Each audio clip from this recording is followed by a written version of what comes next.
पोती दिहलु हो आधा आंगनवा अम्मा लिपि पोती दिहलु हो आधा आंगनवा कैलु जोग हमरी आमा हो आधा आंगनवा कैलु जोग हमरी आमा हो जोगवा त कैलु अम्मा अपना दमाद लागी अपना दमाद लागी नैहर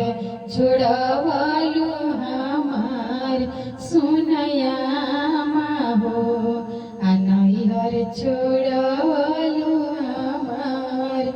सुनयामा हो